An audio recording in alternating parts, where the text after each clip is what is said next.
It's good to see you again. Oh, I have one of with Ron Lex as well. From Duncan County. I read the first one. I remember being a New York Times bestseller. So rose to that, got a lot of credit. So there were about use in the system keeps on. Right. Talk about. Hey, I'm all right. How are you?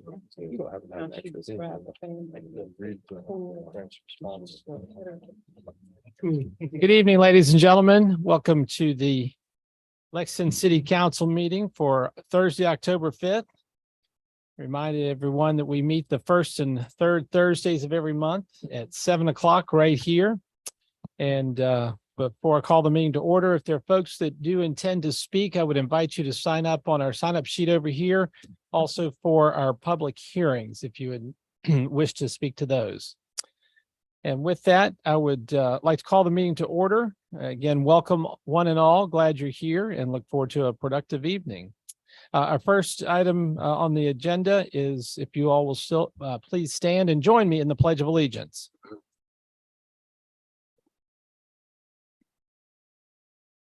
I pledge allegiance to the flag of the United States of America and to the republic for which it stands, one nation, under God, indivisible, with liberty and justice for all.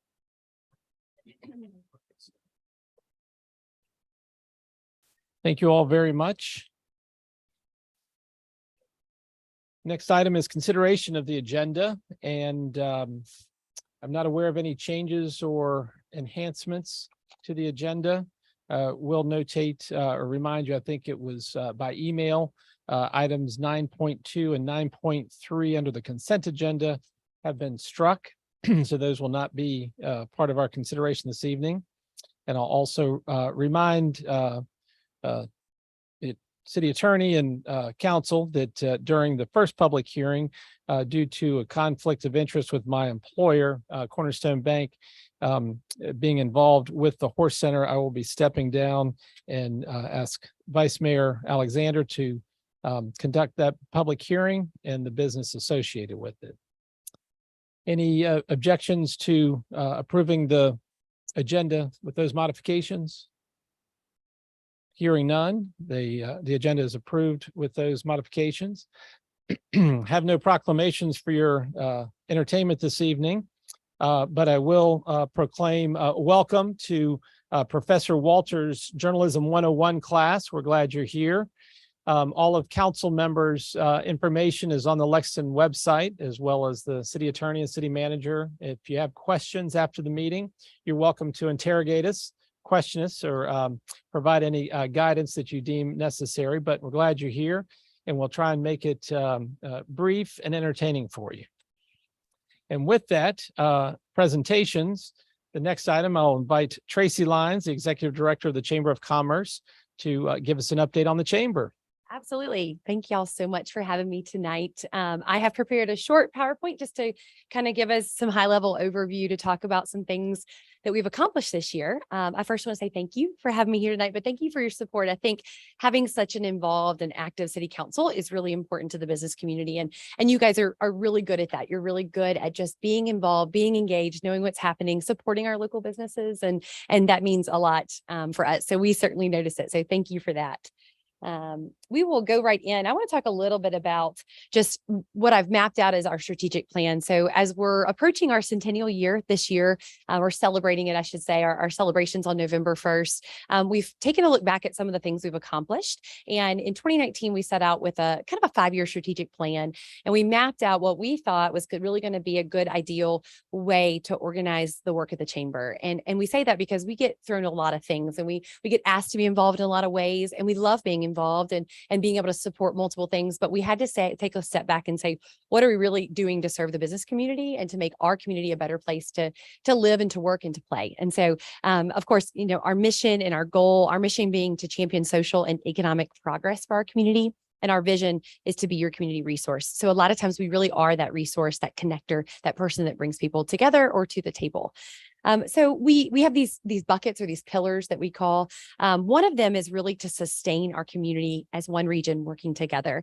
We represent all of Rockbridge County. We love to bring everyone to the table and find ways that we can partner and we can make our community stronger together. These are some of the things that we do on a daily, monthly, yearly basis. Some of the things we've accomplished this year. We have monthly economic development meetings, which bring about fun topics for conversation and ways to make our community stronger and to provide more things, just more tangible benefits and quality of life benefits for our area. We have roundtable conversations bi-monthly. We've expanded this year. Last month we held a roundtable, or actually earlier, I guess it was last month, for our school board and our elected school board officials. And it was just really eye-opening for the business community to talk to our school board officials and listen and understand what their role is and how they can be supportive and how the business community can support the school system, because we talk so much about workforce and talent that I think it starts at the ground level. We do an annual State of the Community breakfast, which will be coming up in January. That's where you hear from elected officials about what you guys are up to. And then this year we started an economic outlook breakfast. This was the first year we brought the state and the regional partners in to talk about what they're seeing on a state level, what Virginia looks like from an economic perspective, and why we're ranked the way that we are. We promote entrepreneurship. I know you hear a lot about that. This is small business support in the best ways. This is our youth all the way up to our retirees that want to start a new business, right? And they're looking to do different things. We partner with a lot of people on this. The Small Business Development Center has been instrumental. It's been a great partnership having them in the office twice a month. You guys are great supporters of that, as well as our other jurisdictions. And we appreciate that. That is definitely taken advantage by our members. We are an advocate for the Walker program. We've been having some really strong conversations with them about what the future of that program looks like. I think that's going to be a good partnership for us to just partner with them and try to sustain that program. So we're excited about what the next year holds for the Walker program, as well as the Gauntlet program. The Gauntlet came to Rockbridge County a couple years ago. This is probably the third year it's been in Rockbridge. We think that it could be stronger and better. We've seen some really good graduates of that program. That's the Advancement Foundation that runs that. We are just partnering them with on the education piece and really getting to the nitty gritty and getting these businesses really good education before they get started, which is really important. Moving down to kind of just being the voice in our community, we are an advocate for, like, at the state level for business issues. So, we don't really get involved too much in politics. We host candidates forums, State of the Community breakfast, but what we do get involved with is just being an advocate for things that affect business. And so if there's anything that our members need or want us to advocate for, we're that resource. And we have this entity that's called Virginia West, and we partner on these topics to make ourselves on the western side of the state feel stronger and look stronger as a community together. And so it's a coalition of 20 something chambers that work together to advocate for our side of the state, which is really fun. I serve on the state board, the state chamber board of directors, which I think is really just important for our area to get more exposure and just to be out there. We participate in a chamber day at the Capitol, and we've actually hosted the Attorney General's office a few times for just open forums for people to come and talk about things that are happening in the community. Upcoming in a couple weeks is the candidates forum. So we'll have our new city council for Buena Vista and mayor for Buena Vista. And then here we'll have Rockbridge officers running for re-election and our state officials. We talk a lot about cultivating business, and this is where it kind of comes in the education piece. To hit the high level, we do a lot of one-on-one classes with our members. We connect them to a lot of partners that provide classes. We have, of course, networking opportunities, places where people just meet and greet and people to get know their business. We do a lot of kind of support on the level when a new business is coming in. We're there to help with the workforce. We're there to talk about the conversations they need to get their business up and running. The Shenandoah Valley Partnership is a good partner for that. I think we work a lot with them when it comes to lead generation and really coming to the next level of businesses looking at our area for that quality of life piece. We support smaller things, shop local campaigns, business basics classes that we offer, some women in leadership initiatives, the Valley Business Summit that we do every year. That's a regional summit that we host. I'm trying to think of other ways. We do welcome guides. We have newcomers bags that we welcome newcomers to the community. Just a little bit of that hub for networking business, people getting connected and really get to learn about Rockbridge and Lexington especially. the big topic of conversation, and we're really excited about some programs coming up, but to develop a skilled and diverse workforce. And this is on many levels. We do this with our youth all the way up through our graduates, through our college, and even like our adults. We have a lot of collaboration. We have a workforce and education committee that meets monthly, and they have a lot of subgroups that meet bi-monthly and even more than that, because they're working on all different types of things. We, I think, have had the best year yet with getting ingrained in the high schools. We have great high school connections. We have an amazing workforce and education center at the high school that has really been cultivating for many years, and we're finally seeing it really working. We're seeing students that are on the job training, and it's really working. They're getting internships and externships, and they're getting credit hours where they never were before. Our teachers are really like opening the door and thinking outside the box and saying, if you want to do that, let's make that happen, right? So they're looking and considering different ways of learning and teaching. So we've just been at the table for that. We've been really trying to push the resource fairs and getting the students active and letting them know what's out there. We are partnering this year with a fair at the high school, a career fair this November, boots on the ground, just hand holding for these students that really don't know what they're doing. This is 11th and 12th graders that are still trying to figure it out, right? And so we're really being a big partner there. We do our Career Fest every year, which we brought back last year. That's our 7th graders. We go to the Virginia Horse Center. They host us for a great day of hands-on career exploration. It's a really fun event. Additionally, we're developing a Rockbridge Works platform. We have a class at Washington and Lee that we're working with to develop an online platform to learn all about all the things you can do when it comes to education and talent and workforce. So as an employer, you'll be able to go on and see all the resources for you. As a student, you'll be able to go on and see all the resources for you. As a parent, and not knowing, as a parent from the outsider's perspective, what's available for my students. So we're really excited about that. We hope that launches in the first of the year as well. But yeah, just a lot of talent, a lot of workforce. And we're happy to be at the table. I think it takes a village. It's not just one person, and us being able to be that connector between the businesses and our educators has been really, really good. So board of directors, I always like to mention, we have a lot of people. We have a small staff, 3 staff members, really 2.5, we say, because one's part-time, but we have a lot of volunteers and a lot of staff and a lot of committee members that make things happen. Our board is, varied. We like to really pull from all parts of the county and all kind of, we say, different aspects of business, small business, large business, nonprofit, education. And it really brings a good spirited conversation. And we're always thinking of new ideas, new ways to serve different populations of individuals. So this is our board. Stacey Stevens is our chair this year. Ben Worth is our vice chair. They've done a great job just expanding their reach and bringing some new ideas to the table, which has been fun. We are a proud member of the U.S. Chamber as well as the State Chamber.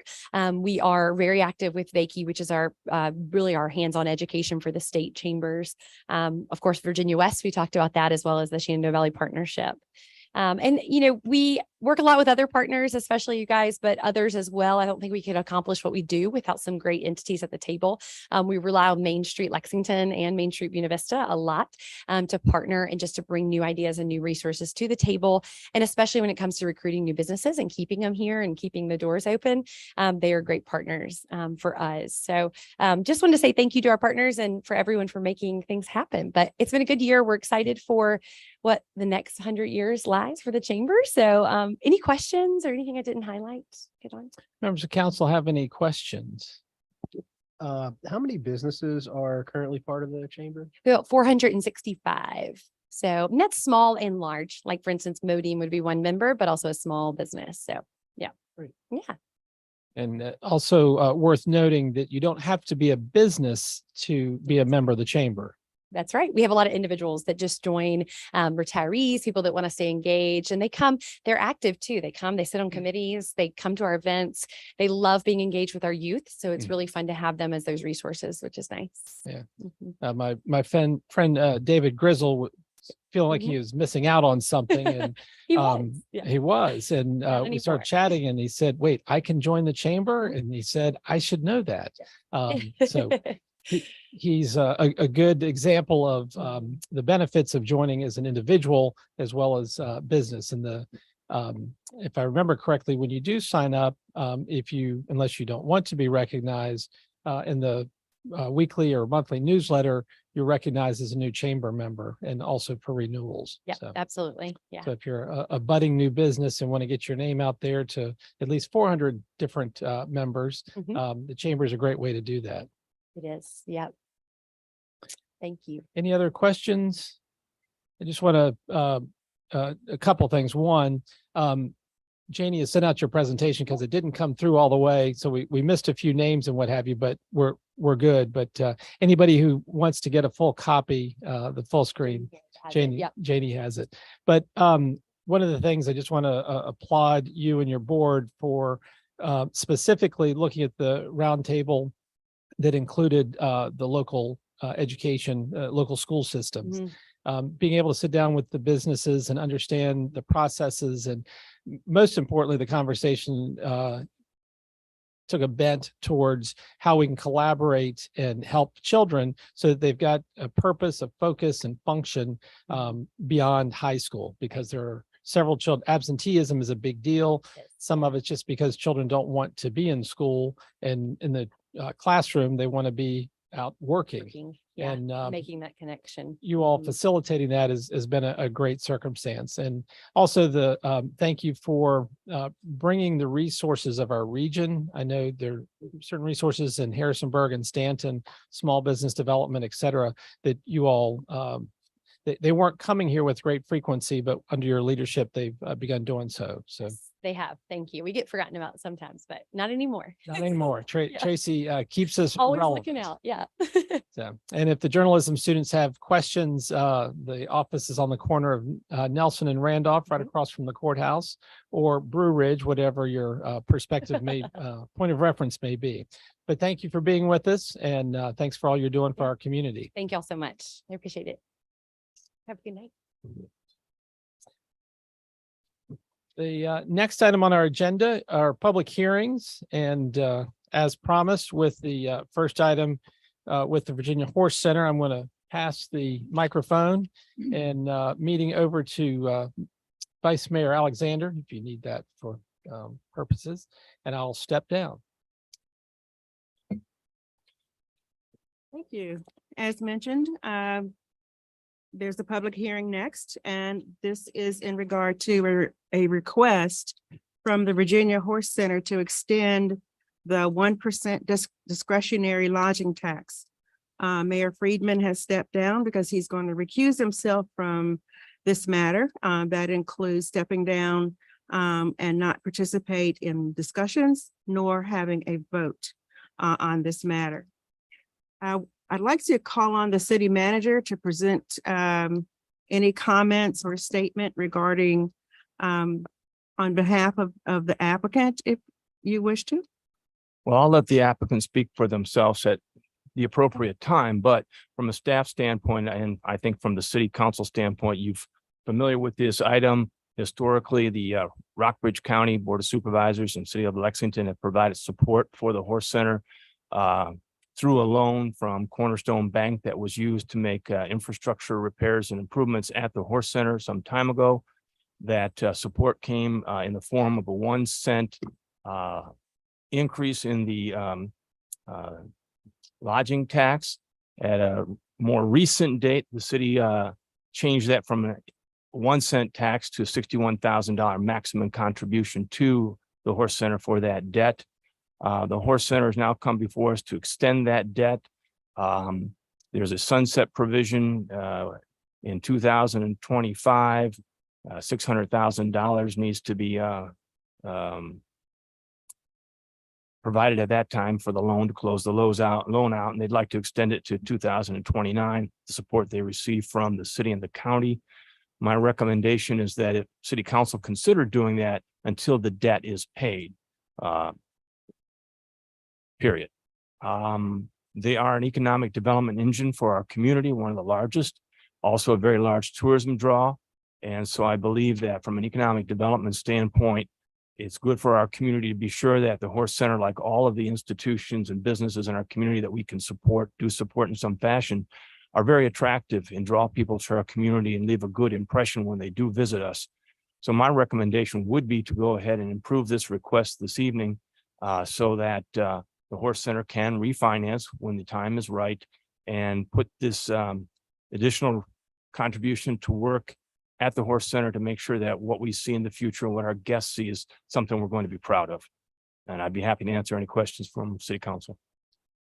Anyone have any questions for the city manager? I just had a question about the 1% and the 2%, I guess, differentiation. The 2% is that statute that's listed at the beginning. Is the 1% what was allowable by statute other than the, okay. Thank you. USDA loan. And that was the original financing for the Horse Center, and then the state backed away from that, backed out. And they allowed both Rockbridge and Lexington to add 2% to the lodging tax to retire that debt. Okay. So that's been in place much longer than the Cornerstone loan. The state also allowed Univista. The state code allows the 3 localities to have the 2%. I don't think Univista levies that 2%, but they are allowed to do that. They choose not to. Do you know, just since we mentioned the USDA loan, what the balance is on that? I know it was about what, 10,300,000 6 years ago. I believe we have it, one of the illustrations here. I didn't see like a complete balance, that outstanding balance. I just, in those charts. Well, the annual debt service is $604,555. Yep. But you're right, I don't see a balance. Okay. Yeah, thank you. Ms. Thomas and Mr. Petty, of course, are from the Horse Center, are here. If City Council does have other questions for them specifically. And is the 2% restricted to just that USDA loan, or is it for debt service? It is restricted just to that loan. Okay. Should there be extra funds collected in any given year, they are restricted and held for additional payments that could be made at some point in time, which would retire that loan early. Okay, but it can't be used to pay the other debt for the 1% loan. Correct, they cannot. Back in 2018, when we met, it was $10.1 million was owed still in principal in 2018. And right now, of course, the 2% is providing how much a year would we say? 800,000, 900,000? Well, so the USDA loan at June 30th had a balance of 9.1 million. Okay, so now we're down to 9.1. Right. And we're contributing the 2 localities via the 2%. We're contributing, obviously, we're now finally covering the $604,555, but Right. in excess of that, we're contributing roughly an extra 300,000 that Between 2 and 300,000, but also remember that we have to keep a debt reserve A budget. bond of 604,555. So but we took care of that many years ago. Mhm. That was one of the reasons we did an initial loan back with New River Bank. And no, and that's so on. that's part of the revolving Okay, portion that there is not 604,555 sitting in an account. okay. There is the account for the city, there's the account for the county, and then we look at them as a whole. When I asked an authorization for disbursement, we look at it as a whole, that we can make this disbursement and leave 604 in the account. Understood. I remember when we had to build up the 604, that's why we got into this several 8, 9, 10 years ago. Understood. So unless you have other questions for the city manager, would you like to come on up, and if you have a statement to make at all, either one of you or both? Only if you'd like to. We've been before you twice and to the IDA. And so I would say we're here to answer any questions.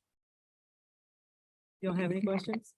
Just in the current agreement, some of the things that are outlined in the current agreement, just the shuttle never was implemented. Is that right? It is implemented, Okay, but it's just proven not to be, okay. So uh, it is running and the people reports. seem to find their way downtown.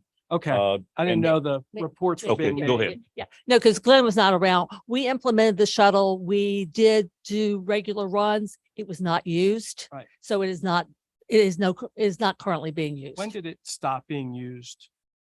It was whenever it started, it probably didn't last 6 months because there was just no interest in it. Right. And I could also say Glenn and I had dinner downtown. Nico's is packed with people from the show this weekend, the dressage No, show. I just want to Yeah. be sure, and then is the gift shop still operating with Yes. Main Street Lexington and tourism? There's still a gift shop there. I do not think that Main Street Lexington is part of that, but we welcome tourism, and I think it's more on a show by show basis as to who goes, as to who comes out there. And then have we been getting the CIP at January 1st every year?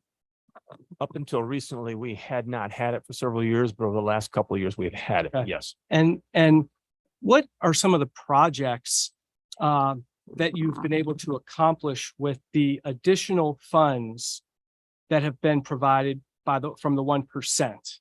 So the 1% right now is being used to repay the Cornerstone debt that was put in place several years ago. And we spent all of that money within 24 months of getting it.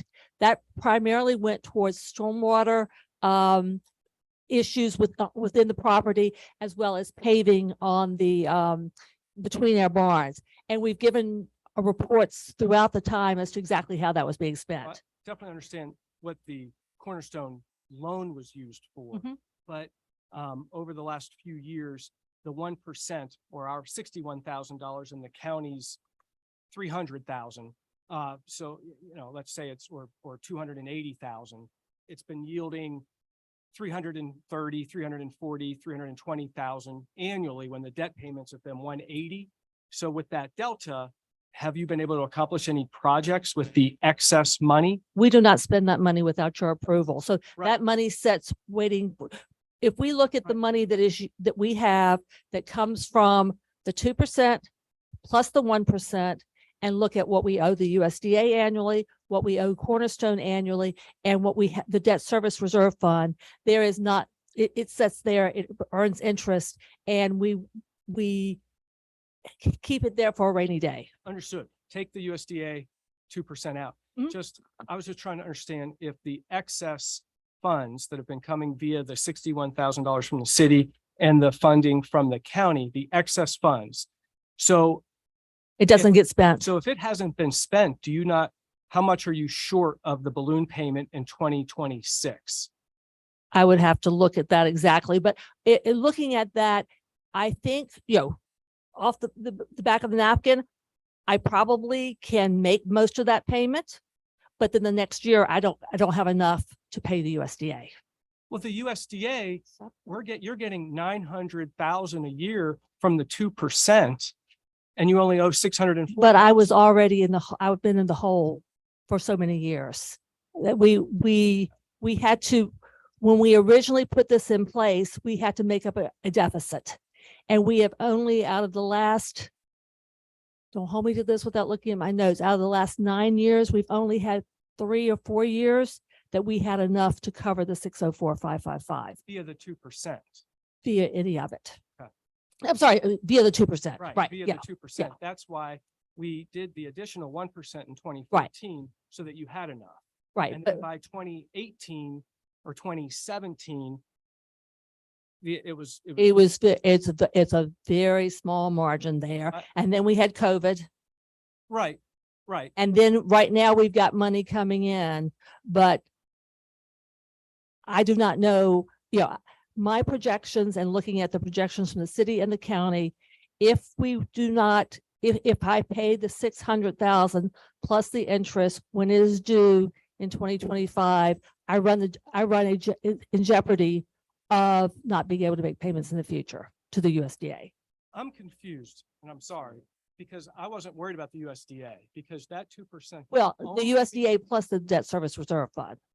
That USDA funding, that 2% can only be used to cover Right. that $604,000. If it's used for anything else, that's incorrect. And right now, annually, I thought you were again getting about $900,000 when you owe $604,000. Let me look. That's just misunderstood. And then since you mentioned COVID, last time we met, you had mentioned that you had not yet used the COVID Paycheck Protection Plan funds, but that had provided a buffer, kind of operating cash. Is that still kind of the case? We have working capital for the first time in history. Okay. We had some shows that did not perform as well this year, so we have eaten into some of it. But the Horse Center up until recently has operated on very, very thin margins. There are times I had no idea whether we would make payroll or not. I can now make payroll and know that that's happening. And we cannot put the organization in position of paying down debt, but not meeting payroll. Back in 2015, we had talked about the conservation easement. In 2015, it was projected that it could provide $2 million at that time, but the Horse Center decided not to pursue that for a couple reasons. Has that been considered recently? No, Okay. Is that still because the county doesn't want you to? Or, I mean, that was back in 2015. There was a desire to not yet go down that path to access those potentially, funds. in 2015, we did not go down that road because of the county. It just has not come up since then. Okay. With the additional 1%, do you believe you'd be able to pay off the debt before July 31st, 2029? Possibly.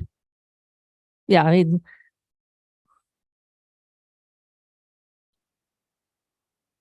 let me see.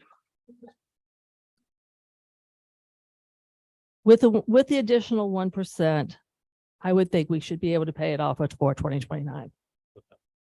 Do you think July 31st, 2029 is about when you'd be able to pay it off, or do you think a year before, or do you have any projections? If the projections are correct, I would say we should be able to pay it off in about 2.5 years. Okay.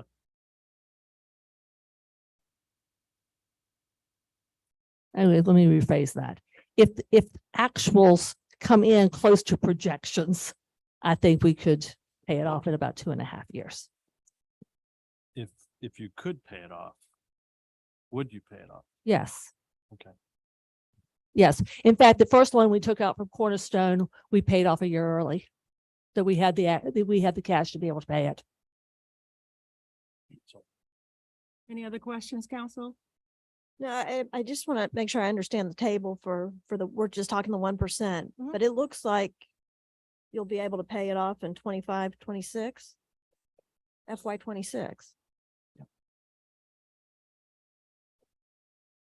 Especially if they haven't spent the excess money from the last few years on any capital projects, because Which you're not allowed to do anyway. they are, of $10,000 or more capital projects, if they were on a CIP provided to us in 2019, according to the ordinance. Okay. But they said they haven't, they've just Right. been sitting on excess funds or using it to deal with the USDA.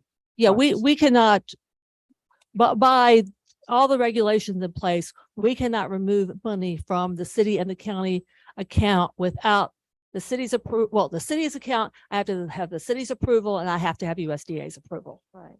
So we cannot spend anything without the city knowing it and the USDA approving it.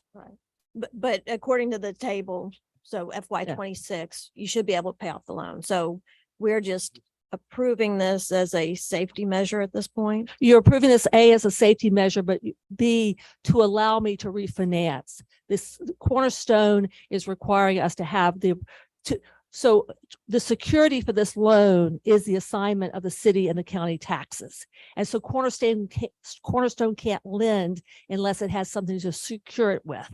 And so it needs to have the ordinance passed in order for it to lend against that security. Okay. So I guess, would you go ahead and do the refinance if you all have the money at hand to just pay off the balloon anyway? I think we would go ahead and do the refinance to give us to give us leeway in case something else happened. You know, if we had another downturn in the market, as an example. And we didn't, and we've used all of our cash, but then all of a sudden we don't have money coming in to repay the USDA. Okay. I just, yeah, right. There's just a little concern that you probably won't need the money. I understand going ahead and getting our approval is fine so that you can refinance if you need to, but I would hope you would pay off that loan as soon as your cumulative balance allows you to. Well, but I also have to keep in mind what the 2% is doing, because this 1% is to provide any deficit between what the 2% requires. Yeah, but your And the 2% 's doing 604,555. great, and especially with all these hotels coming Well, online, I that's- mean, you're gonna be fine. Well, and that's, we hope that's the case. Okay, yeah, there shouldn't be a problem. Okay. Thanks.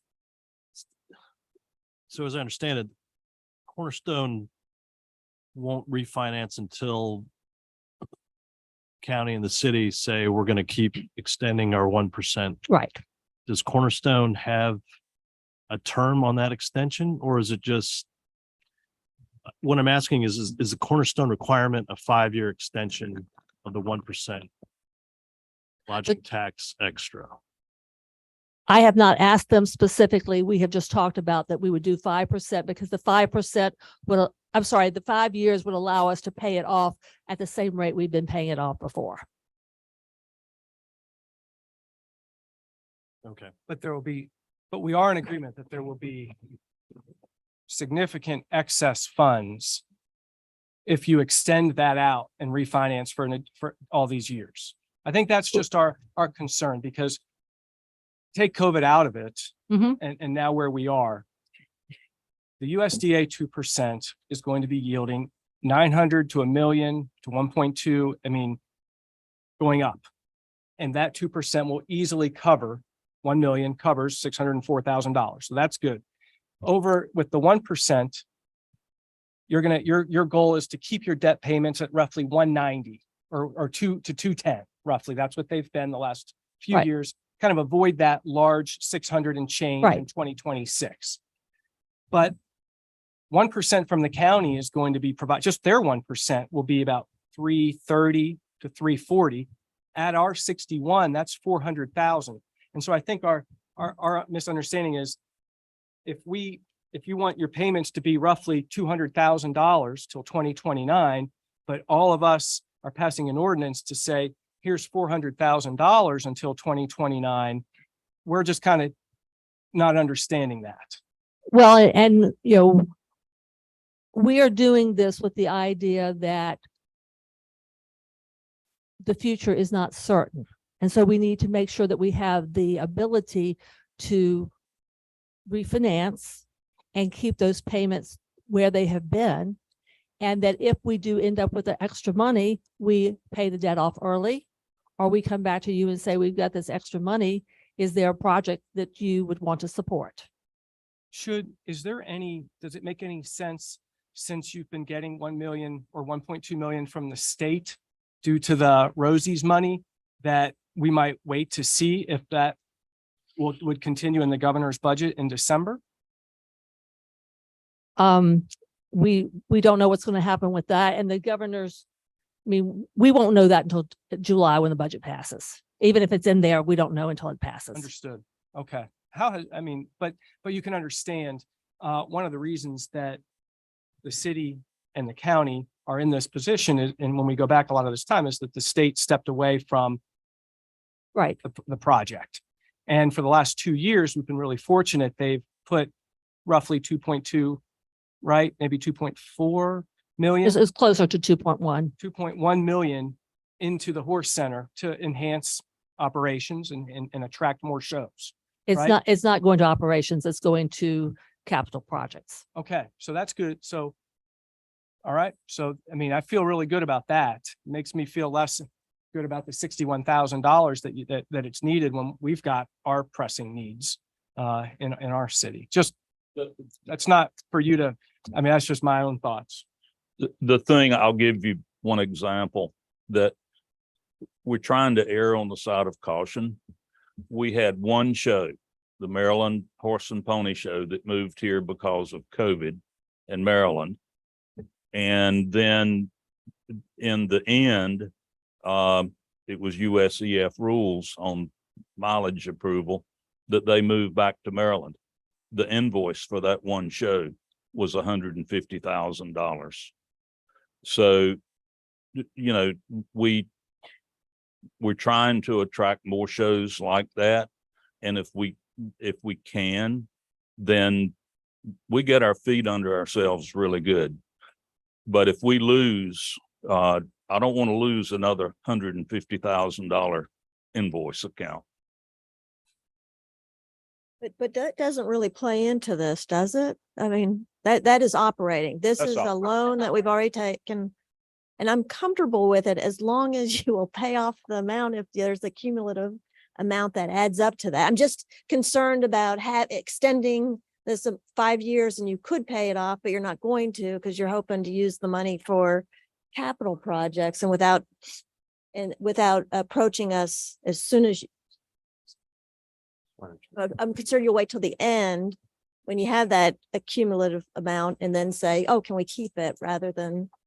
Well, no, I mean, I work with Jen and with Ashton to look at where we are and to make good decisions about paying things off. And so, yeah, we are going to, we want to get rid of the debt. Right. And Good. then if we need to have additional capital for capital projects, we come back and talk to you about it. Okay. Okay. So I have one question in regard to gifts and contributions. When you get those each year, are those earmarked for operations or capital projects? We have some of both. We have unrestricted dollars that come in that go to operations. So, if any of you have gotten a mailing for the annual fund, that would just be going to operations. But we also have people who give money specifically to support show X or to give money to renovate a barn or to, we've had, money given for, memorials, to put benches in, things like that. So we have a combination of that. I want to address one thing I've heard. The ordinance that is in your packet that's advertised for consideration is a modified version of what was codified. We changed it in light of Mr. House's recommendation that the money only be used for the for the cornerstone debt. So I know there was some discussion about using it to cover any shortfall in the 2%.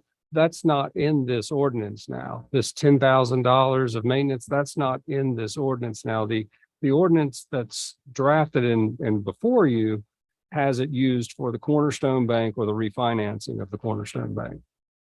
I hearing the discussion, I wasn't sure if that was clear. It's helpful. That's helpful because Any other questions? Just kind of help we all out there get up to speed. We had a financial consultant come in and tell us to start saving $120,000 a year for future projects. And now we're in a position of, well, where are we going to get that money? It equates to about 2%, 2 cents on the tax rate. And we don't want to raise taxes, of course. So we have to start finding sources of revenue to cover that recommendation. And 61,000 goes a long way in meeting that target. And removing that from the table for 5 more years puts a different kind of load on us that is hard to not rationalize, because you can rationalize anything you want, but it makes a difficult decision making scenario, if you understand. I think our intent is to pay the loan off as soon as we can. And so that, we want to work on that. Oh, mine's clear. We have any more questions? Okay. One question for staff. Back 5 years ago, we changed how we kind of fronted the horse center the money. And at that time, we said, boy, you know, it's a little bit of risk on the city. That actually was our risk, per all the memos, per all the discussion, in case there was a downturn. And at the time, we said, oh, how much is that costing us in interest to front X number of hundreds of thousands of dollars? And at the time, it was $1,000. And we thought, okay, there was no compensation from the horse center back to the city for fronting the money, you know, providing that. Has the landscape changed at all? Are we, when Chuck talks about, honestly, the value of $61,000, the value of all dollars, is it more than $1,000 now if we are fronting the horse center funding throughout every 6 months, I think it is. I would ask our finance director to shake her head yes, but I don't believe we're fronting any money at this Okay. point. So in advance of receiving lodging tax or after we've received lodging tax? In advance, so that we are fronting them money. And that's, again, that happened in 2019. And that's where we changed that. We had to do that. And we decided in 2019, when interest rates were very low, less than now, that it was only $1,000. And I just didn't know if now that's a greater benefit, and if it's costing us $10,000 or $15,000 now in interest. Not that much. Sounds good. Any other comments? No? Council? Anything else? Well, discussion. Any other We have public. questions? Oh, no, we've got public. Got to go to the public Right. hearing first. Okay. Thank you. Thank you for being here to answer all of our questions so that we can feel comfortable with the decision this evening. At this time, we'll open the public hearing. No one has signed up. In case there's anyone who wants to come up to speak and did not sign up, we just need to keep in mind that you come to the podium, state your name and your address so that the clerk has that for her records, and make sure that your comments are to council and be brief. State your position, state your facts, and what you have to say is made very clear to us. Is there anyone who wishes to speak? Okay. All right. Since there's no one here that wishes to speak, I can close the public hearing. It is 7:47. And now we can get council's consideration of this matter and call on council members to speak and or discuss. I'll just add a comment. Some of those things that were included in the contract as far as having the shuttle and allowing at Main Street to advertise or have a gift shop or whatever, that was discussed between Main Street Tourism, the Horse Center, and the city manager at the time, which was still Noah Simon, that they tried those things. It didn't work. Everybody was in agreement. So it wasn't just, I didn't want it to sound like it was the Horse Center that unilaterally made that decision. Everybody was in agreement that there might have been good ideas to try, but they just didn't pan out. So, and they were the Horse Center worked with them very well and all that. Thank you for that. And a comment, if we pass this ordinance, at the bottom of the first page, it says that we would be extending it for 5 additional years for an overall term of 10 years. I think this would make it 15 years, going on 15 years maybe, or is it 13 years? I think it was originally started in 2014 that we did the additional 1%. And this will be the third, this will be the third time. So I think that's 15. And then I would just add to echo what Chuck said, as you know, as we look at the landscape of the city, this is a policy decision for council that is talking about a stormwater fee and charging our citizens for a stormwater fee. They might think we should be taking care of Lexington stormwater issues and not maybe a different entity. We also will be raising water rates, of course, probably 5 to 10% next year, as we have been. And then, of course, we're also in a huge deficit with our personal property tax. It's not that long ago in March that Karen Roundy talked to us about where we stand with the personal property tax relief. And we're already looking at a delta of at least $120,000 there. From what this year we offered in personal property tax relief of 707,000 down to 580 or something. So that'll be a tax increase also on our citizens. And if we follow Davenport's recommendations, and if we do raise taxes on property, I have a fear that we're raising 4 fees on our citizens. And before we do that, it's my goal to look at every single revenue source and to make sure that it's doing as much as it can for the residents of the city of Lexington. And trust me, I was at the Horse Center already once, well, last month. Enjoy the Horse Center. We can talk about that. It fills our hotel rooms. I get it.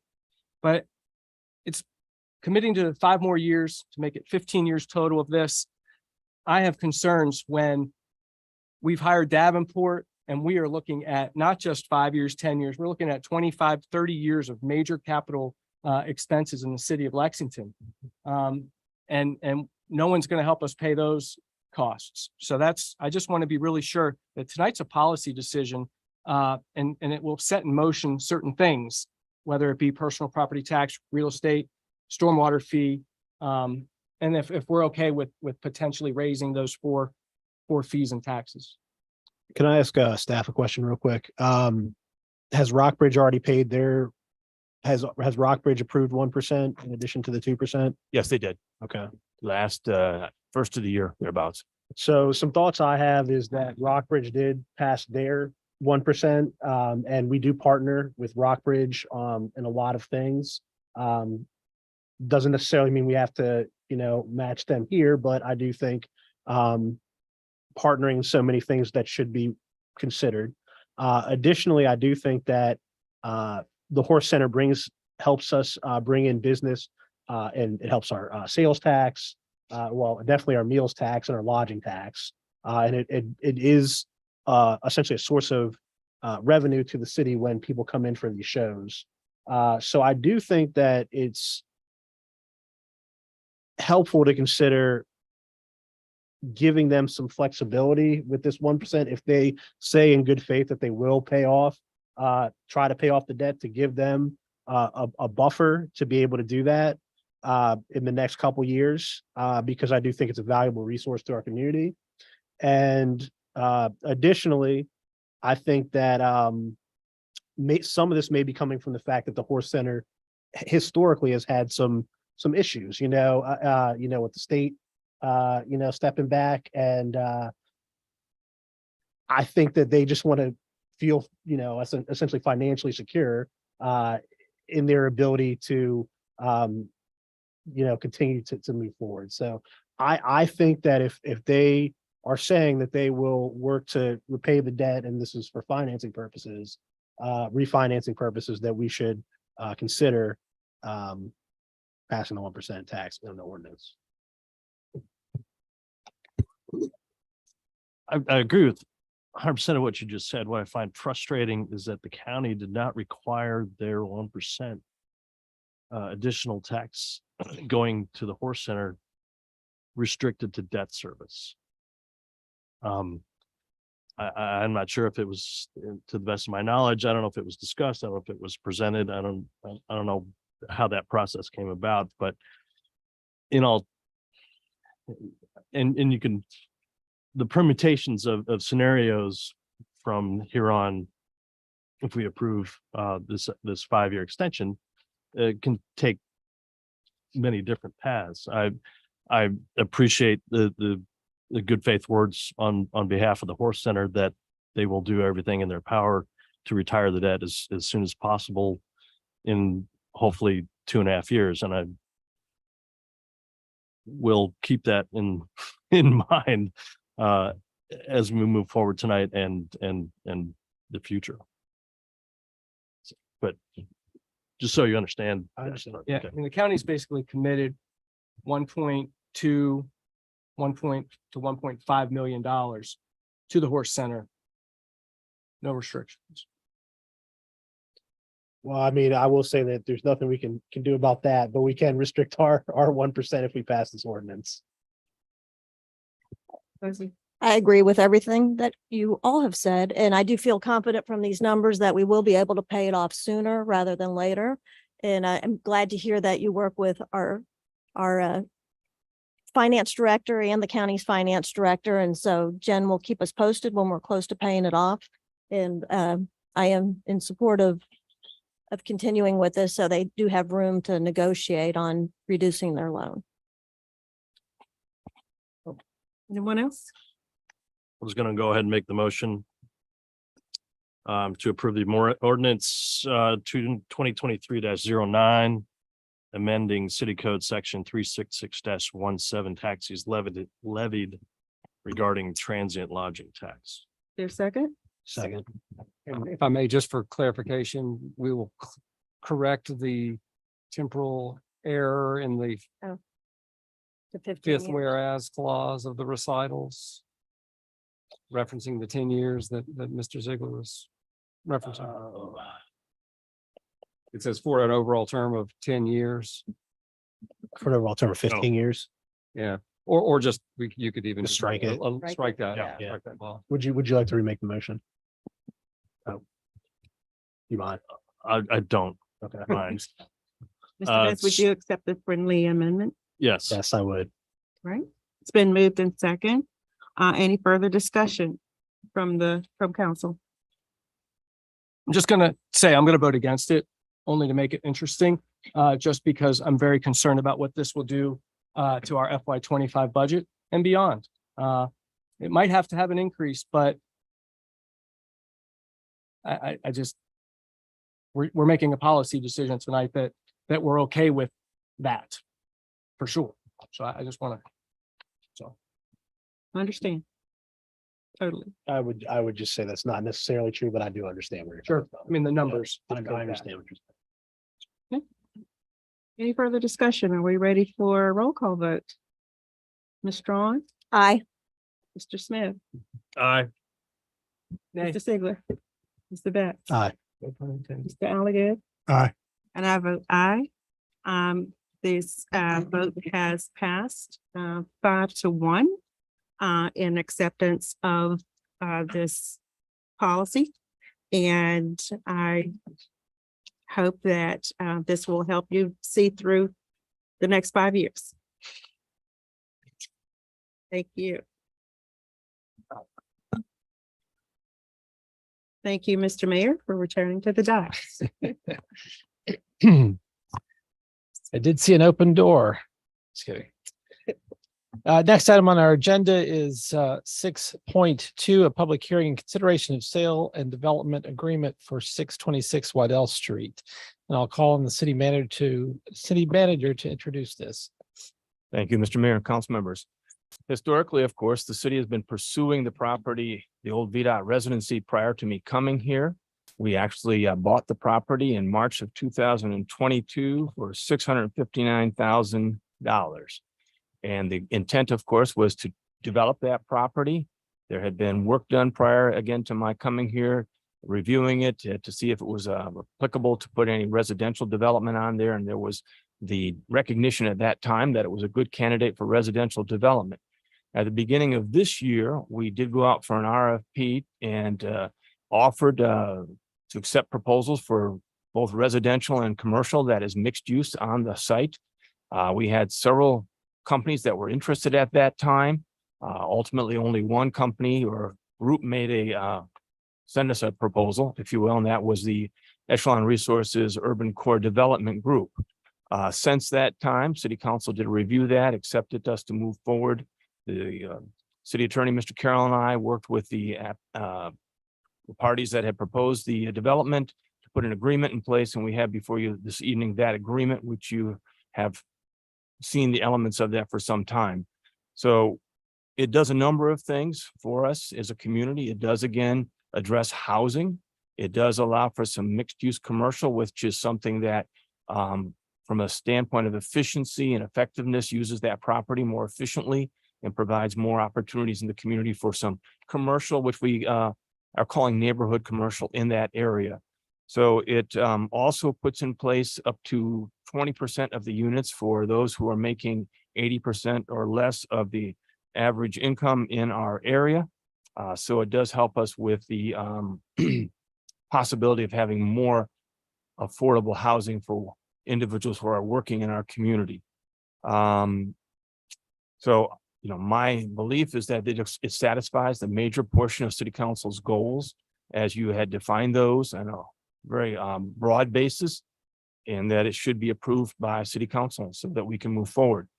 We all know, of course, that the economy has changed in the last year or more in a number of ways. Interest rates are higher, significantly higher. Construction costs still continue to be high. And so part of the proposal before you this evening is that there is a significant period of due diligence, 18 months with a renewal of possibly 6 months, so that they can, like any good business, look at what their opportunities are for a return on their investment before they start making the expenses or the costs with the projects that would be incurred. And so this is a long-term decision for City Council that could pay off very significantly in the next 2 years. If the economy does things that none of us would be happy about, then they might have to back away from this, as any company would under those economic conditions. Nonetheless, I still believe we're better off moving forward with the Echelon Resources and Urban Core proposal, as opposed to waiting to see what may happen and going through this process all over again in 12 months, 18 months, 24 months. Let's take the offer we have and move forward. And that is my recommendation. If we have any questions, I'll be happy to try and answer those. Mr. Edwin Gaskin from Echelon is also here this evening if he would like to say any words, or if you'd like to ask any questions of him. Yes, Mr. Gaskin's also known as Mr. Echelon. Without doubt. Good title indeed. Members of council have any questions of the city manager? Yes, sir. Mr. Alligood. Mr. City Manager, you had mentioned just now, in 2 years, what's the projected revenue point? It's not 2 years, it's longer than 2 years. Until we receive revenues? Yes. That's correct, but they have up to 2 years to decide if they move forward with the project. Yeah, but I'm just taking issue with your 2 years for, then the city will be better off. City won't have that revenue until after. If I stated the city will be better off, that was a misstatement. I believe we will still be better off because we put it in the hands of a private entity who will pay taxes. Will we get the benefit of the purchase at 2 years? We may not. It may take some period of time for them to do additional due diligence. So if I stated that, or if you understood that to mean we would receive immediate benefit from development in 2 years, I didn't mean to say that. My apologies. Yeah, I thought it was going to be longer, and I was a little surprised when I heard you say 2 years, and that's the reason for the clarifying question. Appreciate that. There are no other questions from council. I'd like to open the public hearing and ask if there's anyone who would like to speak to this issue. I did not see anyone signed up. And not seeing anyone flailing their arms or beating the path down to speak to council on this matter. I will close the public hearing at 8:02 and ask for council's discussion and consideration. And remind you that Mr. Gaskin, Mr. Echelon is here if there are questions that you have and want to direct to him.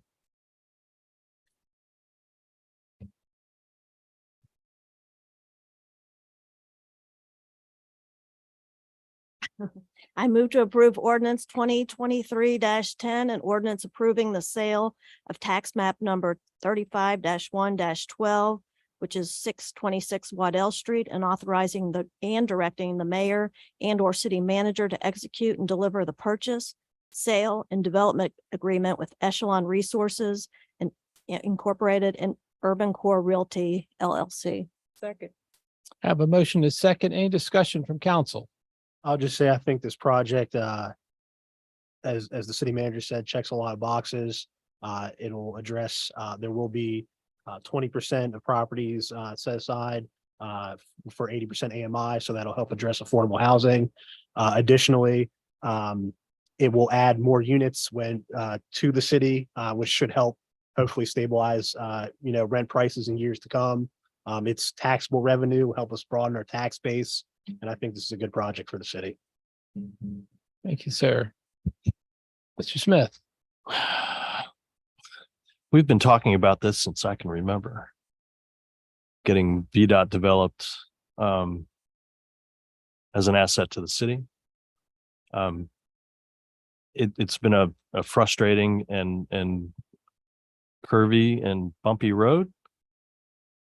But it looks like we finally make it to the, well, I don't know if it's the finish line, but a good benchmark in the road that we can get past. So very appreciative of that. I'm optimistic that the units will be built sooner rather than later because there is a demand for them right now. I guess I have one question for the applicant. Has your crystal ball shown us any special divinations that you'd like to share? None whatsoever. Okay. Sorry. We love Lexington. We've believed in Lexington. We've been here in Lexington. Real estate's cyclical. There's macroeconomic forces at work that are well beyond my abilities to comprehend, much less control. But this is a great community, a great site, a great product. The demand's there. What I hope is a more short-term temporary effect of interest rates will abate, and then we will be well positioned because of the prudent milestones outlined in this agreement to position the property to get off the starting line, so to speak, when conditions have improved. So don't have a crystal ball. I do have a great team, and we're very methodical in our due diligence. Approving this allows us to begin the survey work, which allows us to do the appropriate planning, which allows us within 12 months submit zoning. So you'll see us again and see us milestones along the way. And I think at those milestones and certainly in between, we can check in on that crystal ball and see how we can fine tune the timing, because none of us get paid until the project's operating. So working for free for years, that's a period we want to truncate as much as possible. Thank you, Mr. Gaskin. If there are no other questions, I'd ask for a roll call vote.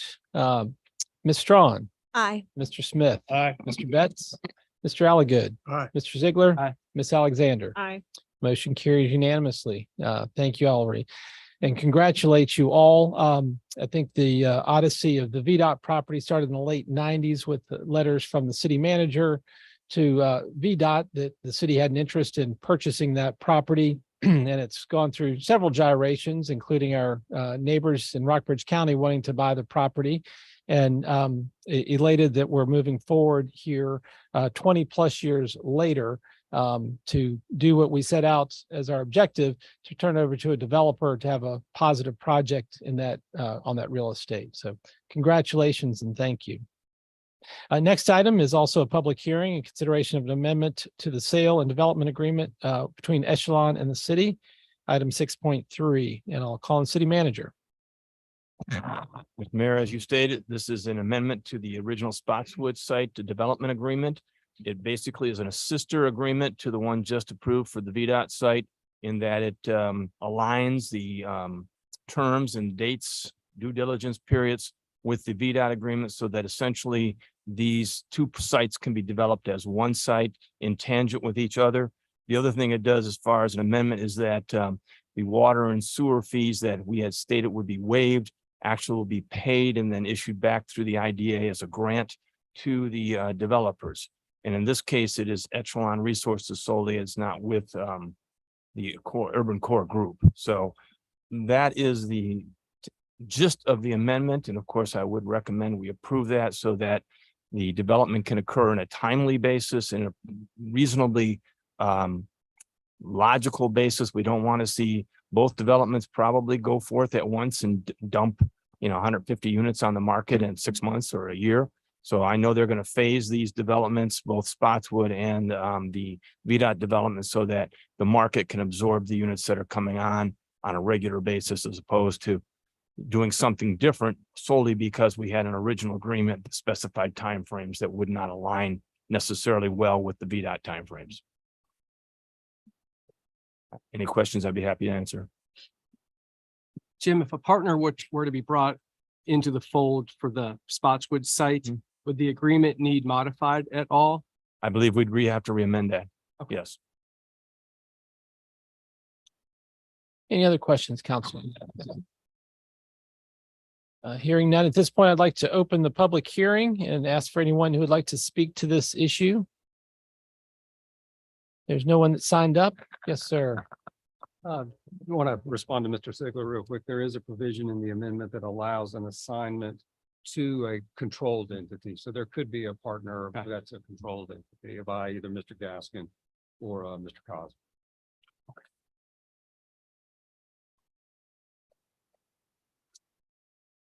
In not hearing anyone or recognizing anybody that would like to speak to this issue, I'd like to close the public hearing at 8:10 and ask for council's discussion and consideration. And there was language in your packet if you are exasperated and not quite sure how you'd like Make a to. motion to approve ordinance 2023-11, amending the Spotswood site sale and development agreement and authorize the city manager to execute the agreement. Second. Have a motion, a second, any discussion? Hearing none, roll call vote. Mr. Ziegler. Aye. Mr. Betts. Aye. Mr. Smith. Aye. Ms. Strawn. Aye. Mr. Alligood. Aye. And Ms. Alexander. Aye. Motion carries unanimously. Thank you all very much. Mr. Gaskin, thank you for being here and for the efforts that you've put forward to move both these projects forward, and look forward to better economic times to make the project a great success. Equally, and just thank you all for the leadership you've shown over the years as we've explored these two sites together. A lot of creative ideas have gone back and forth that I think have made the proposals better, and we look forward to it. I mean, temporary economic circumstances notwithstanding, this is going to be a great outcome. So thank you. Thank you, sir. Have a safe journey home, and we'll look forward to seeing you in the future when it comes time for zoning questions. Next item on the agenda, consideration of minutes, items 7.1 and 7.2 in your packet. And unless there's an objection, we'll approve those as presented. They are approved. Next item is citizens' remarks and comments. One of the fun times, and we're always interested to hear what folks have on their mind or want to share with council. Is there anyone here who would like to speak this evening? Is it a condition of your class that Dr. Walters suggested that you all speak at the meeting this evening? No. Fair enough. Could have gotten extra credit. We would have told them. But I will dispense with the citizens' remarks and comments. Not seeing anyone that wants to speak to council this evening. And next item is 9.1 consent agenda. There for your consideration, and welcome council's consideration. Move to approve consent agenda. Oh, shoot, we can't talk about it. Right. We haven't voted on it. Well, Would you like to take it off? Yeah, just because the public might have a question why we're closing a street at 4 o'clock on a Saturday during VMI family weekend, right when a football game gets over at 4 p.m. That'd be a valid question.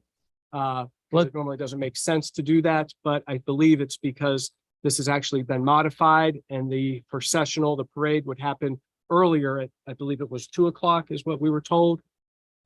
The Well, police let- chief, Let's first take the item off the consent agenda. If, I mean, I'll say everything again.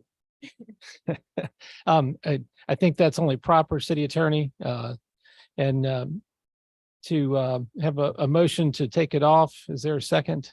Withdrawn, yes. Oh, yeah, I didn't even finish making my second. So it should be good. I think.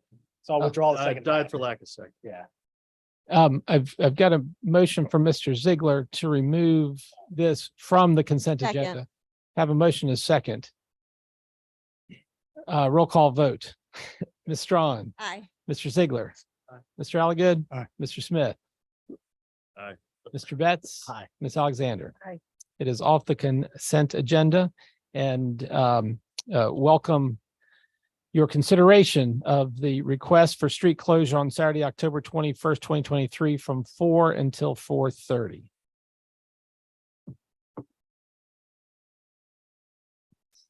Okay, well, getting to what David said, right, there was some concern about the time. Having all the people in town, having the end of the football game. I guess the city manager said it could be moved to 2. I'm willing to go with whatever the police chief, if the police chief thinks it's okay at 4:30.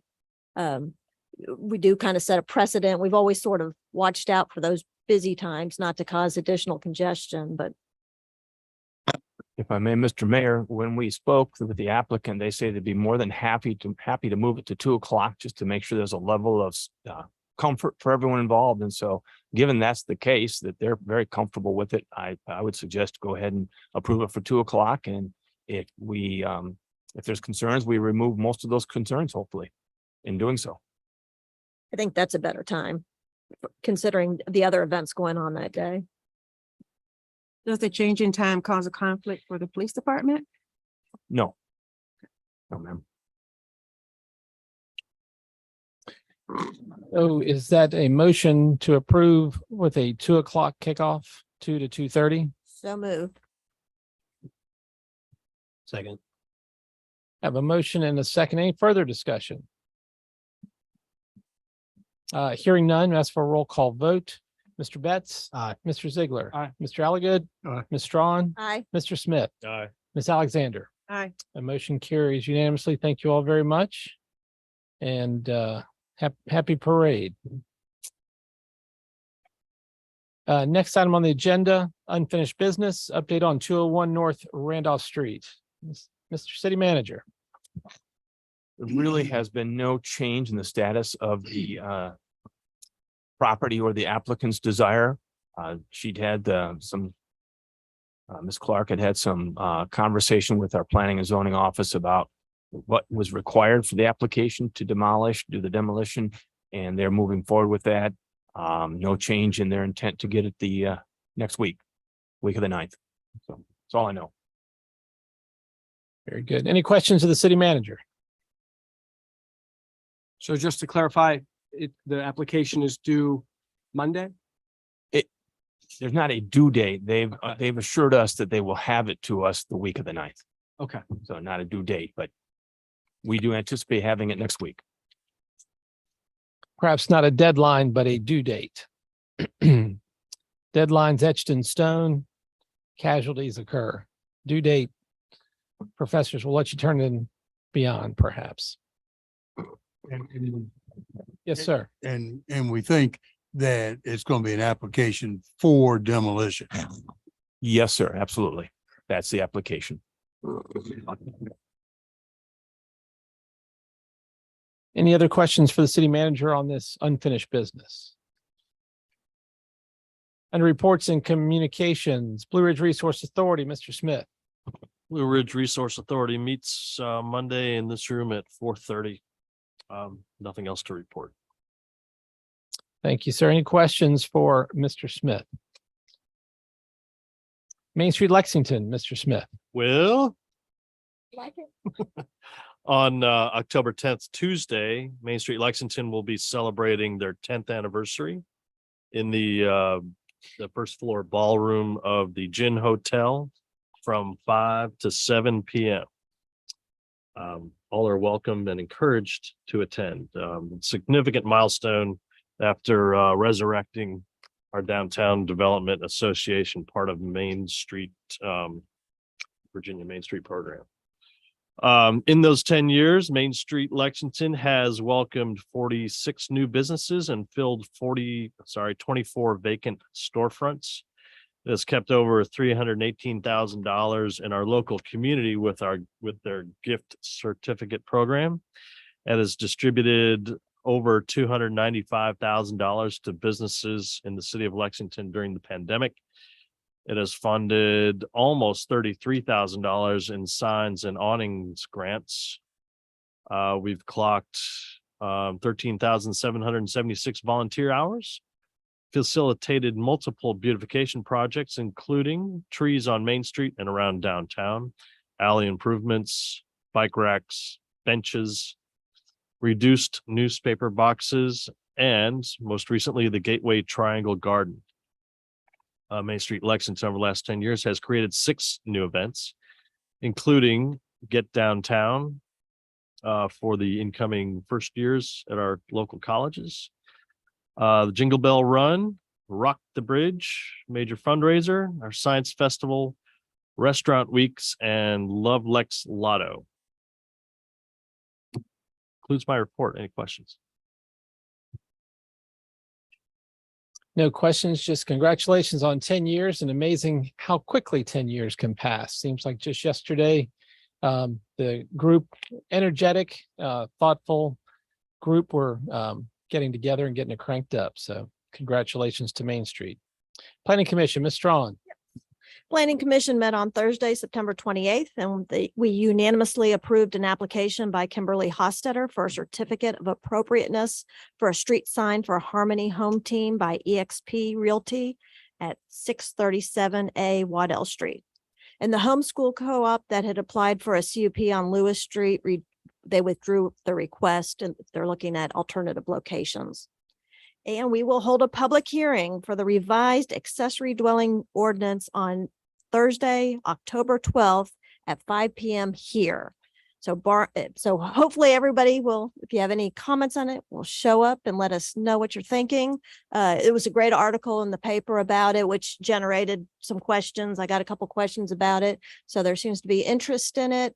I haven't heard any complaints about it, but I hope everybody does read the ordinance to let us know if they do have any concerns with it so that we can address them at the public hearing. And barring any significant changes based on the public comment, it's likely that that ordinance will come before council in November. That's all I have.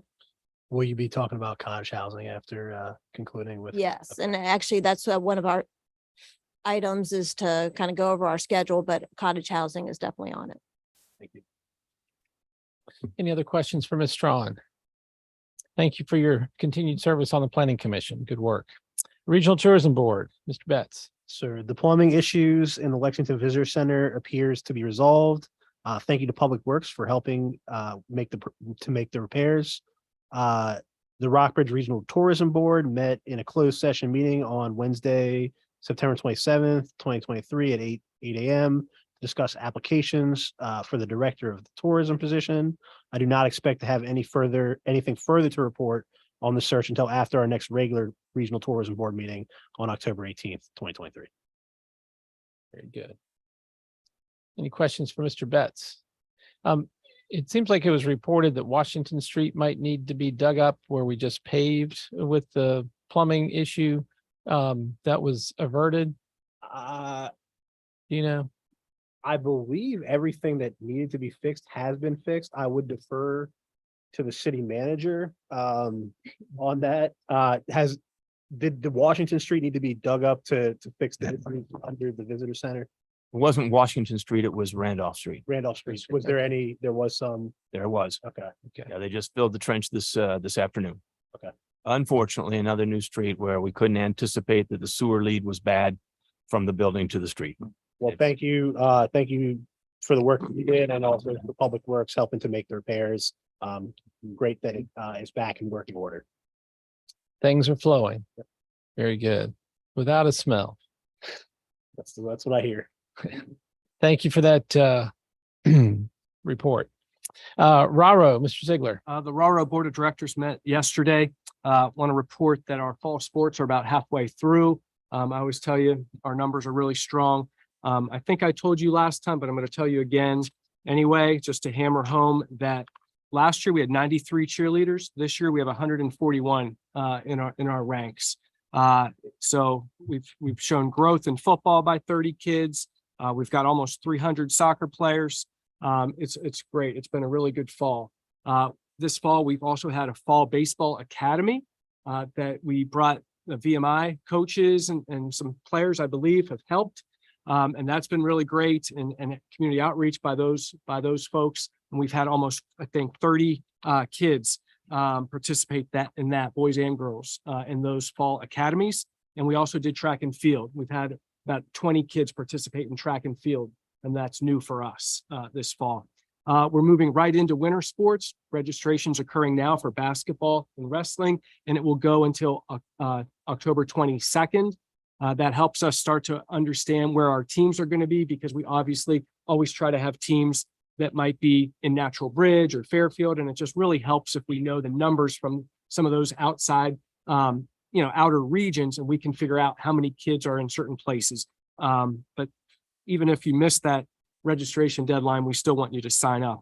Something exciting for Raro, on October 25th at 3:00, the Rockbridge Community Health Foundation will hold, I believe it's their, I think it might be their semi-annual meeting, I'm sorry, it's their annual meeting. They will hold it at Brubaker Field at the new timber frame pavilion. And Raro, and I have to say, it's our volunteer coaches, it's our staff, and our participants, but Raro doesn't exist without volunteer coaches and our staff. And Raro is going to receive a award from the Rockbridge Community Health Foundation of their Community Impact Champion Award. And for that, we've received a bench, and it's on display at the timber frame for everyone to sit on and enjoy and spend time there. So that's really exciting and a testament to our staff and the volunteer coaches that make things happen for us. So I'll just wrap it up unless you have any questions. Was there a monetary award with the bench? Not that I was told with the invitation. However, the Community Health Foundation has previously really been a wonderful benefactor to Raro. So I'm not sure if there was a gift. If there is, tell me please, but I just know about the invitation, and October 25th, 3 p.m. is the ceremony. But they've already done great things for us, so we're thrilled. Very good. You mentioned football having 30 more. How many children are participating in football this year? 199. And historically, we haven't, seemed like in the senior league, we only had one team and had to travel to various places. Can you comment on what that's looking like We these have days? 3 teams in our senior league, and we are traveling.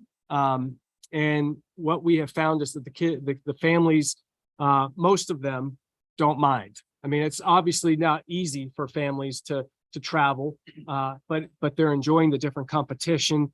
And once you've made that trip to Covington, it's not that far. I mean, Clifton Forge, and it's really enjoyable to have that extra competition. And our teams do pretty well against them. And having those good numbers of 57, we were able to have maybe 2 Rockbridge-based, Lexington-based teams and a Buena Vista team. And it really, again, even though we're all in it together, having that Buena Vista sense of community and so on, it's really excellent. You're right. We were down to 1 team and we had to expand. But now that we're back to having 3 teams, I can't imagine not having that opportunity to go and travel and play. Right. Yeah, even when there were 4 teams, when my children were participating, I was coaching, you got kind of tired of battling the same team. So to be able to go just a little piece down the road would be nice and glad that we have those relationships. You'd also mentioned, I guess, that we had purchased helmets from Allegheny. We borrowed them, yes, because we would like to purchase. And since we had this huge increase of kids, supply chain, that we were able to borrow some from their teams. And you'd mentioned, how much are the helmets these days? It depends. Some kids come with their own helmets, but they're I don't want to get it wrong. I feel like it's that we spent like $5,000 a couple of years ago buying helmets, that they're $150 to $200. Okay. Helmets are not, and we have to pay to have them reconditioned also to make sure they're certified. Yeah. I'll get you the exact ones that we're buying, but some families are deciding to go buy their own and investing in that if they know that their son or daughter are going to play football for so many years. To them, they buy their own. Very good. Very good. Thank you for those details. Threshold, Ms. Alexander. Threshold has not met since the last meeting in August. But I did have a chance to attend the Planning District Commission meeting this morning, where they were able to give us a housing study update. Would you like to have some information on that, or? Sure. The housing study that's been ongoing for a while now, it's in a stage where the data analysis is substantially complete. The draft report is underway, and the next phase would be meetings to discuss the priorities that come from that report, then refine and write it up. Some of the takeaways I got today, just briefly, the short-term rental data included information that tells us about the impact that short-term rentals will have on the housing market. This data does not include hotels. It's strictly about Airbnb type rentals. And the Rockingham, I think, had the highest number of registered rentals at 386. And Buena Vista had 3, Lexington 17, Rockbridge had 105, and their numbers for all the different localities in the region. Talked about people being at risk of homelessness. And there was an estimated number for Rockbridge because Lexington BV or Rockbridge, because it's such a small area, it was hard to pinpoint this, but they had an estimate of 644 possibilities of people being at risk of homelessness. And people who are not at risk in this area would be 13,281. Extremely low and very low income families who are paying 30% of their monthly income toward housing rent cannot save money at this time. There's very little money to do anything else, because even the 30% is no longer affordable. And this has been a discussion in the housing industry for the last 2 years or so. I don't know whether HUD will ever change those numbers, but those of us in the industry certainly hope so. For instance, if somebody who is low income and in subsidized housing, if they have a car that breaks down, they can't afford to fix it. If they can't afford to fix it, they can't get to work. And it becomes a vicious cycle of being at risk of so many other things. And they hope that that will be addressed. They talked about couples and singles who are elderly, and the cost burden for those households. Many who are cost burden are severely or moderately so, and they are in deteriorating housing. And that is a risk for them as well as a risk for the community.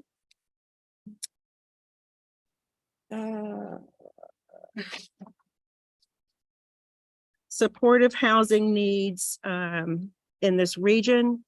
They're talking about the data that came in at the number of beds needed in this region are 1,817. And the number of family units at about 30. Supportive housing needs come in various categories. It could be people who are aging, could be mental health, justice involved situations, families with children in foster care, youth who are aging out of the foster care system, addictions, people who are developmentally and intellectually disabled, and people who are generally unhoused. The highest numbers came in, the 4 highest numbers came in first, people who were experiencing addiction. The next highest were people who were intellectually and developmentally disabled. people who are products of the justice system. And then fourth, people who are aging. Preliminary solutions, they talked about housing being a regional issue, with solutions being different for each uniquely different jurisdiction. So there have to be solutions made on a local basis, a regional basis, as well as a state basis. And they went into detail about that. Questions that need to be considered is the expected level of effort involved in this. Once we have solutions, is it going to be worth it? They talked about the need for housing counseling, community land trust involvement, land banks, a regional hub possibly for those areas in which in the region we find similar problems exist, that there perhaps could be partnerships to help solve some of those regional types of problems. So that's an overview of what's to come. And I hope that we get another update so that we will get more details. And that's all I have. Thank you, Ms. Alexander. Any questions for Ms. Alexander on those details? When do they anticipate the final housing report will be That's issued? what I didn't get. Jim or Arnie, did you all hear that part? Yeah, it's still to be determined as they're compiling information and preparing it. So it will be a very, as it's a regional document, it will be exceptionally large. So assembling it, it's nice that they've been kind enough to trickle out some of the information for our specific purpose. But the comprehensive, I would anticipate probably not out until mid-year next year, would be my guess. But stay tuned. Very good. Any other questions for Ms. Alexander? Thank you for keeping a steady hand on that endeavor and threshold moving forward. Maury Service Authority, Mr. Alligood. Thank you, Mr. Mayor. The Maury Service Authority Board met September 26th. They typically meet on the fourth Tuesday at 5 o'clock in this very room. And a report was given to the board concerning the preliminary engineering reports for the wastewater treatment plant. And we were surprised to learn that there had been a glitch or delay. The engineering and dealing with the engineering company that had been primarily responsible for doing all this work was bought out by another company, and you can just imagine that that's going to necessarily build in a certain delay, and the key people that were the team leaders left and moved to another company. So the new arrangement, it has to reestablish, but in spite of that, it looks like work is moving ahead. There's been progress made, and the preliminary engineering reports for the wastewater have been received officially by the MSA, and there is discussion internally among staff about those reports. And we expect, I keep saying that we're looking for the localities to be presented with a report. And it looks like maybe the middle of November to December is the timing for those reports being made to the localities. And so things didn't stop, but they certainly were affected adversely by the buyout. The work quality has, on the part of the consultants, has always been considered to be good work. And so that issue has not been adversely affected, and it's still considered to be that way. It's just now more of a timing issue because of this changeover and what happens when you have mergers of of organizations. And they have reestablished the teams, and Mr. Combs has been meeting. They moved up the schedule. Instead of monthly meetings, they're meeting weekly to see what's happening, to kind of help show our interest, our extreme interest in having these projects come to report. We need these preliminary engineering reports to go after money. And without these engineering reports, you're stuck. You can't move ahead. And we have plans, the MSA has plans to go after grants as well as low interest loans, all of which require these reports. You can't, as I mentioned a moment ago, you can't go after any kind of funds without a plan. And then after the money's received, then the actual design will begin, because now the concept has been approved. And so that has to happen later, but you first have to get the money in line. And so things are moving ahead. So again, we were a little surprised and saddened to know about this delay, unanticipated, but that's the main part of the report. Thank you, sir. Any questions for Mr. Alligood? Mr. Smith? Topic from several months ago, what's the situation with the emergency generators? Has that task been accomplished? Yes, the emergency generator at the wastewater plant is it's the same generator. It hasn't been replaced. What was replaced at the wastewater plant was the control system for that generator. When the need for emergency generated power existed, there were times when the staff couldn't turn it on. Yeah, it was an extreme situation. Now they can turn it on. The new control system is in place, all installed, and there is the control panel for the generator, which is completely separate from the other control system, is now being scoped out for fixing up. It still functions, but we want to modernize it to tie it in. And so the generator itself is still the same one. Okay. And is the control panel in the pump, wastewater pump building, or is that up? It's there's a generator building that's in that building. Okay. That's what I And all of remember. that's been ripped out and the wiring replaced coming from it. And, we're talking about running wire that's, I don't know, an inch or so in diameter. And, we're talking about hefty stuff. And, you need a machine to bend it, the kind of things there. And so that work is completed.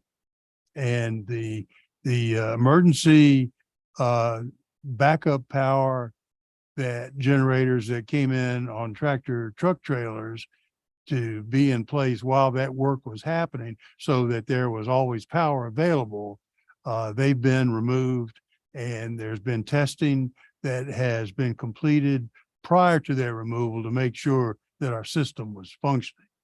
Good idea. And so you don't want to ship them out. And curiously, when there were a couple glitches with the emergency power, before we switched over meaning we had to at some point disconnect power from Dominion Power to do this work. So there was no power coming from power lines. And so there was some work that needed to happen then to make sure that all of the emergency truck mounted generators were going to do the job and stay running. And so there are a couple glitches that were readily taken care of. And then the work completed, and some trial connections were made and things were functioning. And so we're back on full power with the provision that we now have emergency backup at the wastewater plant that that wasn't there before. So things have improved there. Do you recall what the total cost in that project was? I don't.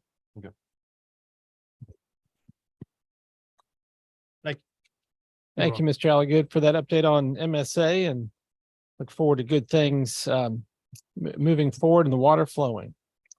Next item is my report, and I have 6 items for you.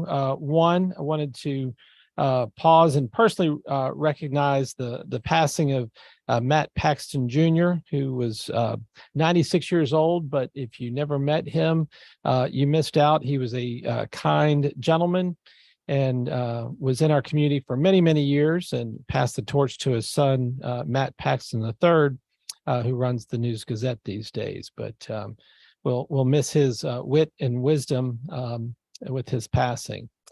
Secondly, historically, Washington Lee has recognized Red Cross preparedness with having a blood drive, but a couple of enterprising students, one in particular, Caroline Lennon, sent invitations and had a preparedness day at Washington Lee in the science vestibule or main hall there. And hats off to her and the other organizers who were able to get fire and EMS, a contingency, a significant contingency of emergency preparedness folks, including Lexington Police Department, were all represented in educating and helping students understand the importance of being prepared for emergencies, and did this in addition to the normal blood drives that take place there. And also worth noting that Caroline currently volunteers for our Lexington EMS and spends time at the firehouse. So proud and pleased to meet her, and was happy to go by and meet her and the other students. So encourage all Washington Lee students and members of the community to engage, be prepared, and find ways to serve our community as the example Caroline has presented. This past Monday night, Augusta Medical, did you all get an invitation to attend the municipal briefing? Just wanted to make sure. Jim and I both attended, and Jim, if you have anything you want to add, I welcome it. But Mary Mannix, who's the CEO of the hospital, gave a great presentation, and some of her senior staff on different topics of nursing, in the recruiting of doctors, and the state of the medical health industry. And it was an incredibly candid and eye-opening endeavor. And I just applaud the work that they do. Obviously, they're based in Stanton, Augusta, Waynesboro, referred to as SAW, but they have operations in Lexington and Rockbridge County, and see us as part of their network of service. So was thrilled to know they're looking out and thinking about Lexington and the decisions that they're making. The most disturbing piece of the presentation was, and the exact words are escaping me, but basically abuse of healthcare workers, either verbally or physically being injured on the job. And it was just, the statistics were staggering, and the number of people that either are off recovering from injuries or have just walked away from the industry is exceedingly challenging. But the positive side of that was the efforts they were making in partnering with the local community college and the local education, much like Tracy was talking about with the chamber, for work study and mentorship to groom folks to come in to be medical professionals in the Stanton, Augusta, Waynesboro area. So encourage, if you can steal the time. It's a good organization, and was a very good meeting. Earlier in the day, in my role on the Central Shenandoah Planning District Commission, I participated in the meeting of the I-81 Advisory Committee. Had a review of all the projects that are moving forward, and ostensibly the numbers that shook me as I sat there, the $4.8 billion that's set aside or designated for improvement to I-81, and how quickly it can be spent. About 8% of it, I believe, has been spent thus far, with about half the projects. Additional lanes, can't remember what they call the lanes, but auxiliary lanes that they're looking to add at different places from Bristol up to Winchester. It's basically $35 million a mile is the number they came up with. And Shep Miller, the Secretary of Transportation for the state of Virginia, gave the description that 20 years ago, he was on a committee that was looking at putting in effectively the Chessie Trail. And all you're doing is putting in somewhat of a bike path on an old railroad bed. And at that point, 20 years ago, that was $1 million a mile. By the time you got all the easements, the materials, the engineering, et cetera. So very expensive proposition, but the entire goal is to help make I-81 a much safer road for our community and for all those passing through.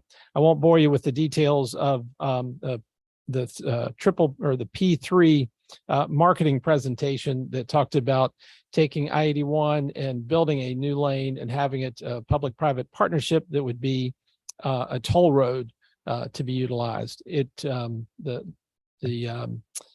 logistics or the economics of it weren't practical, and it was not recommended, but was something that I-81 Advisory Committee was encouraged to consider as an alternative, much like you see on 95 and other highways. But very appreciative to the Horse Center who played host for that.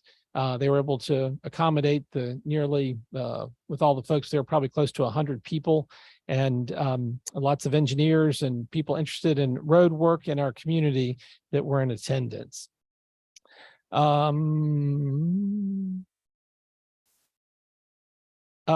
Also, exceedingly pleased to report to you that I received a communication from VML earlier this afternoon on the appointment to the Board of Directors of the Virginia Local Government Finance Corporation, our very own Jen Bell. She will be ascending to a seat on that board and doing good things for the state. And congratulations, Jen, and thank you for representing Lexington in that capacity. Lastly, I have two items for your consideration. Appointments, first to the MSA. You received the application from Mary Beth Manjarovic, I think is how I always struggle with pronouncing that, but Mary Beth has applied. I called to inquire her interest and how she became interested. She is familiar to all of council because she has applied for our school board in the past and was not selected. But she said that she's been taking classes to the wastewater treatment plant as part of her classroom instruction is biology, and has gotten to know Jordan Combs, the executive director, and he made her aware of the opening, and she was very interested. So I bring to you this evening a recommendation for Mary Beth to be appointed to the MSA to serve an unfilled term from Ned Reister resigning, and the term would run through June 30, 2026, and I would ask for council's consideration. I move to appoint Mary Beth Manjarovich to the MSA board to fill out the unexpired term of the current person, Ned Reister. Second. I have a motion and a second. Any discussion? Not a roll call vote. Mr. Ziegler. Aye. Mr. Betts. Aye. Mr. Smith. Aye. Mr. Alligood. Aye. Ms. Strawn. Aye. Ms. Alexander. Aye. The motion carries unanimously. And very grateful to Ned Reister and his many, many years. I didn't make the time to find out exactly how many years, but he served when he was living in the city, and as he was living on the city line in the county, probably the past 10 years. So again, grateful to Ned and his service on the MSA. And for RARO, we've, as I mentioned at our last meeting, Troy Hall has stepped down due to the conflict of the meeting time, and Erin Terrapane submitted her application, and I would recommend her appointment for a term ending June 30, 2025. And I would ask for council's consideration.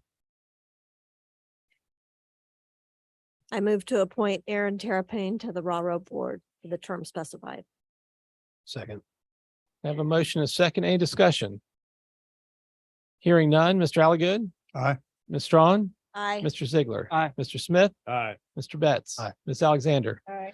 Motion carries unanimously. And that concludes my report. Welcome any questions, and turn it over to the city manager. Thank you, Mr. Mayor. A few items, update from the fire department. The staff is providing CPR and first aid classes for City Hall staff. The department responded to 2 calls for natural gas smells and leaks, one on North Lewis Street and one on Chamberlain Loop. One had a leaking water heater and the other had a burner on the stove, and both homes were ventilated after the gas was shut off. The department has assisted the Virginia State Police with training at VMI's McKeithen Park. Staff members of the department met with the VMI Firefighters Club to introduce the department to the club members and to inform members of the activities that they could participate in as an LFD volunteer. Both A and C shifts participated in helicopter emergency training at the hospital with the Lifeguard 12 crew. A few updates from the police department. Officer Harley Curry, who is a certified officer, accepted a position with the department, and she will start with the department later this month. The most recent community walk was on Wills Road. The Friends of the Monument Unit Board purchased a 3-horse trailer for $6,500 with money from the Friends of the Monument Unit Board. The Friends of the Board also has been managing and charging for parking at Lilburn Downing Middle School during the BMI home football games and has collected over $700 for the Monument Unit. Officers Clark and Barron completed critical incident training. News from the Public Works update, the paving bids for the South Main Street and Link Road project came in and is now awaiting approval from the Virginia Department of Transportation and the Federal Highway Administration. Adams Paving was the only submission, and it was under budget. The repaving of both South Main and Link Road would then occur yet this November, we hope, and we anticipate using the Adams bid and pricing to also do the city paving work, also hoping to complete that yet this November. AECom, who is our consulting engineer, is working on pricing for several projects under consideration in Jordan's Point Park, including moving the road,